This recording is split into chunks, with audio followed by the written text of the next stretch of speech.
Galatians 6:9 says, "Let us not become tired of doing good, for at the right time we will gather a crop if we don't give up."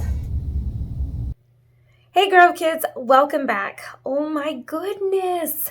Do you guys remember last week we learned about Joseph and the tough stuff that went on in his life? Somehow he's thrown into a well, sold off to strangers, and now going to become a slave, all because his brothers were despising him.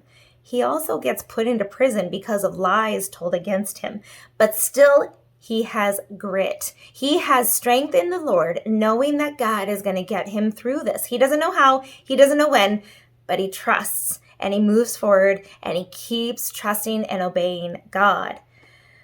That's a lot. Now, today's story, we're going to carry on with this cliffhanger idea that the story's not over yet. Watch how Joseph saves his family and forgives them. It is amazing. I hope you love the story. I hope you're loving these new videos. If you have any thoughts or questions, let us know in Grove Kids. We're there to help you through your walk with the Lord and to be a support to your family.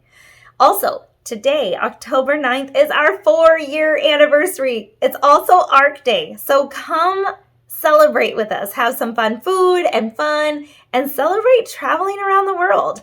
We would love to see you in person. I hope you guys will be there, 9 o'clock or 10:30. We love you so much, guys. Bye. Hey, everyone. Well, we are at the bottom of the roller coaster in Joseph's life. Let's find out if it gets any better. During his time in prison, Joseph had interpreted the dream of Pharaoh's drink taster and asked the man to put in a good word for him. Remember? But the drink taster forgot until 2 years later when Pharaoh called his advisors together. I had 2 dreams last night. Who can tell me what they mean? No one could help Pharaoh until the drink taster, finally remembered Joseph. Pharaoh called for Joseph at once. Now, it must have been a serious shock to be pulled out of prison after so many years and marched straight into the palace. I've heard you can tell what dreams mean. Oh, I can't do it. But God will give the answer. I saw 7 fat cows come out of the river, but then 7 thin, ugly cows came up after and ate the fat cows. After that, I dreamed about 7 full heads of grain on a stem. 7 weak, thin heads grew up after them and swallowed up the 7 good heads. God has shown you what will happen. 7 good years with plenty of food are coming. But then 7 years without enough food will follow. Pharaoh should look for a wise, understanding man to take charge and store some of the food in the good years so there will be food to use later. God has made all this known to you. I'm putting you in charge of the whole land of Egypt. Think about it. It had been years from the time Joseph's brothers sold him until he was taken out of prison. And then, in a single morning, he was made second in command of the whole land of Egypt. Joseph traveled all over Egypt and helped to store up grain during the 7 plentiful years. And when the years of hunger began, Pharaoh sent everyone to Joseph to buy food. Now, the famine spread far beyond Egypt. It even reached into Canaan, where Joseph's father Jacob and Joseph's brothers lived. And they soon became desperate for something to eat. I've heard there's grain in Egypt. Go buy some for us so we won't die. Jacob would not let his youngest son, Benjamin, go. But the older 10 brothers made the long journey to Egypt and came before Joseph. Joseph's brothers bowed down to him, just as Joseph had dreamed about so long before. We've come to buy grain. We're hungry. Joseph recognized them, but they did not know who he was, so Joseph decided to test them. You're spies! No, we were 12 brothers, sons of one man in the land of Canaan. Our youngest brother is now with our father, and one brother is gone. Joseph continued to test his brothers. He ordered them to leave Simeon behind, return home, and come back with Benjamin as proof of their innocence. Joseph had their sacks filled with grain and sent them away. Along the way, the brothers discovered that their money had been returned.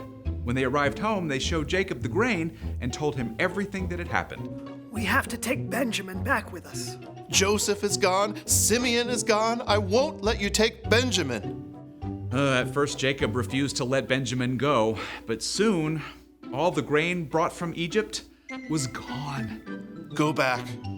Buy us a little more food. The man warned us we can't return without Benjamin. I promise to keep him safe. All right, but take gifts along. Take twice the money. May God cause this man to show you mercy.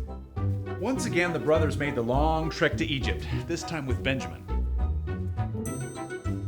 Whew. When they arrived, Joseph ordered that the brothers be taken to his own house, where a special meal was prepared. Is your father still living? He is alive and well.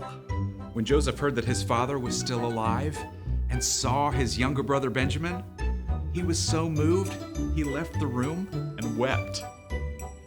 Then a short time later, at last, Joseph told his brothers who he was. I am your brother Joseph, the one you sold into Egypt. But don't be angry with yourselves. God sent me ahead of you to save many lives. Then Joseph hugged his brothers and wept. He forgave them. He told them to return to Canaan and bring Jacob and the rest of the families to live in Egypt where they would have enough food, and that's exactly what happened. Joseph's entire family packed up and traveled to Egypt. Joseph finally saw his father Jacob again. The whole family settled in a place called Goshen and had enough to eat through the rest of the famine. The end. That is epic. I mean, Joseph's brothers did something terrible. Yeah, but God flipped it upside down. God made sure that Joseph was in the right place at the right time with the power to save his whole family. Yeah, that's right. Jacob's family actually became the Israelites. And remember, God promised to bless the whole world through them. In fact, hundreds of years later, Jesus was born into Jacob's family line. Through the life and death and resurrection of Jesus, every single one of us can be forgiven. Phew. So, what's our part in the story? Well, Joseph held on through some difficult times, right? But all those hard pieces ended up leading to something amazing. So, we can look at how God worked in Joseph's story and trust that God is at work in our lives too. Oh yeah, absolutely. God is big enough and amazing enough to take something that seems awful and still work out a good ending. Like, if you have to move away from your friends. Or maybe you get sick right before a big trip you've been super excited about. God can see the bigger story, even if we can't. God knows how things will be made right in the end. Yeah, we might just have to wait a little longer than we like. You know what? I think you two got it. See you next time. So here's the thing. Hold on, because there's a bigger story, and that can give you grit.